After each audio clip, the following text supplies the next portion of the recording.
Morning guys, work na naman tayo. Let's go.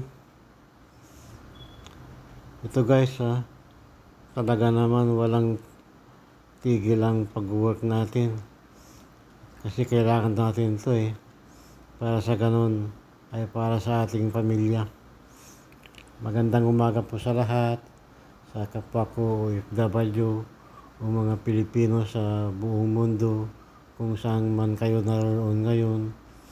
Ito po guys, work na tayo. Maaga akong napasok ngayon kasi tulad ng dati, maaga akong napasok para sa ganun ay kung minsan yung mga customer ay maagang pupunta at bumibili ng mga gamit para sa kanilang mga construction needs. Kaya maaga akong napasok guys. Nga pala, ang bilis ng araw guys no.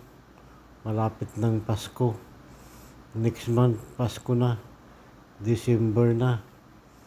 Ay naku guys. Grabe. Bali, sa totoo lang, 24 years na akong hindi naranasan ng magpasko sa Pilipinas. Ang lupit no, di ba? Damang-dama ko po ang aking pagka-homesick ngayon. Kasi sa tagal nang hindi ako umuwi, ay talagang iba yung pagkalungkot ang aking nadarama. Dahil sa 24 years na yan, hindi ko nakita ang aking pamilya at ang bansang Pilipinas. Imagine, na kaya ko palang hindi umuwi ng 24 years. Hindi ko sukat akalain na makakaya ko. Ang inisip ko na lang na may mga pangyayari sa ating buhay na kahit hindi natin kagustuhan ay nagaganap. Doon lang ako nagbabase guys para hindi gaanong masakit ang aking nararamdaman. Nililibang ko na lang ang aking sarili sa pamamagitan ng pagtatrabaho, pamamagitan ng pagpunta sa palengke, pamamagitan ng mga paggawa ng mga video para sa ganun ay maibsan ang aking kalungkutan. Mahirap naman guys kung magmukmuk tayo sa tabi na walang ginagawa. Kaya ako'y gumagawa ng paraan para libangin ang aking sarili. Kasi sa Saipan wala naman akong ginawa kundi ang routine ng buhay ko, work, bahay, palengke, konting gala. Ganun lang po ang routine ng buhay ko dito sa Saipan. Kaya nagpapasalamat pa rin ako kay Lord kasi binibigyan niya ako ng ibayong lakas at tamang pag-iisip para sa ganang paglabanan ko ang aking pagka-homesick. Diba? Kaya no choice tayo guys kundi magtrabaho na lang. I-focus na lang natin ang ating attention sa trabaho at sa mga nagaganap dito sa Saipan para sa katagalan ay hindi tayo mahirapan sa ating sarili. Mahirap naman guys kung lagi na lang tayong nag-iisip at kung ano ang ating iniisip. Maglibang-libang naman kahit minsan pag puro trabaho lang. Diba? Kaya ganun guys ang ginagawa ko para hindi ako magka-homesick at nang sa ganun ay malibang-libang naman ang aking sarili. Focus na lang sa trabaho, wag na sa ilang bagay. Ganun lang guys, di ba? Malay mo balang araw, makakauwi din ako para sa ganun ay makasama ko ang aking pamilya na matagal ko nang hindi nakikita. For sure guys, pag ako'y umuwi na, sure na for good na ako. Ayaw ko nang bumalik dito sa abroad. Ubusin ko na lang ang aking lakas sa Pilipinas at doon ko na lang iubuhos lahat ang aking panahon hanggang sa huling hininga. Hanggang sa huling aking hininga ay doon ko na lang i-consume ang natitirang lakas ko para sa ganun naman ay masulit ko ang aking pamilya na makapiling. Ang hirap kaya guys ng ganito. Lagi ka na lang wala sa Pilipinas. Marami ka nang hindi nalalaman tungkol sa Pilipinas. Hindi mo nakikita.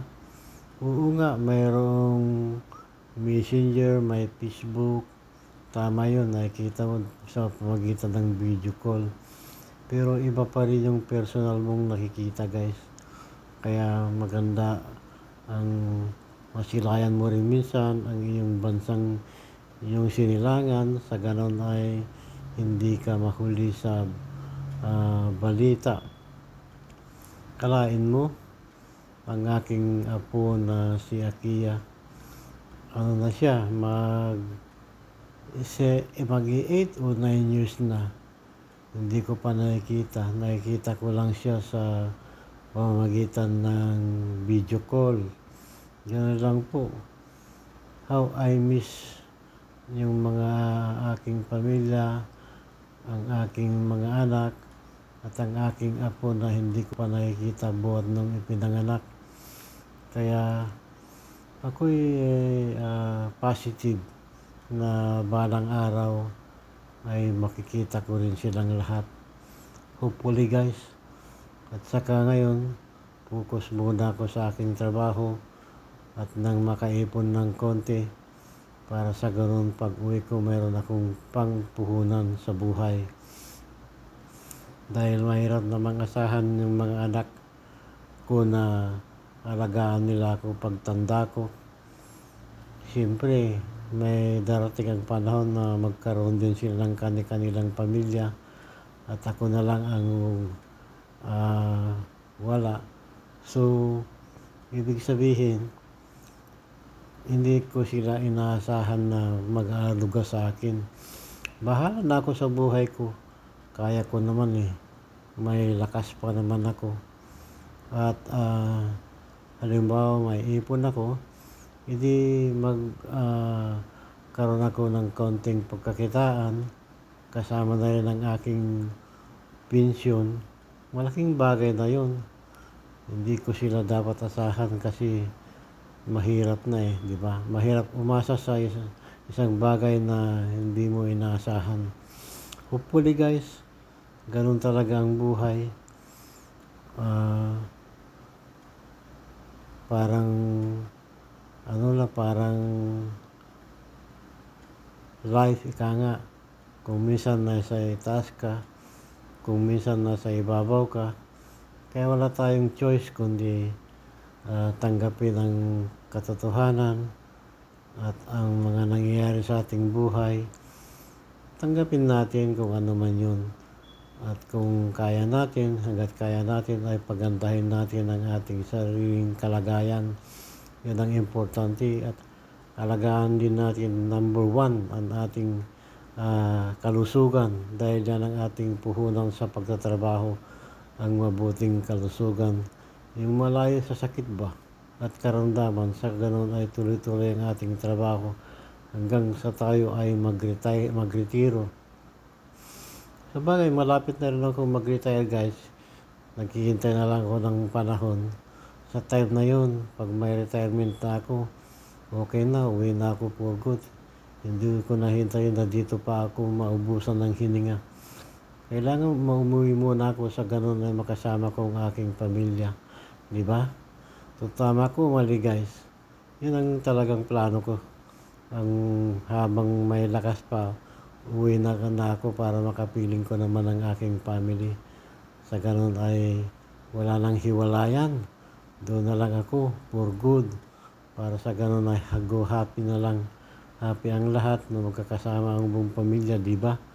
Hopefully, ganun nga ang mangyari guys. Sana.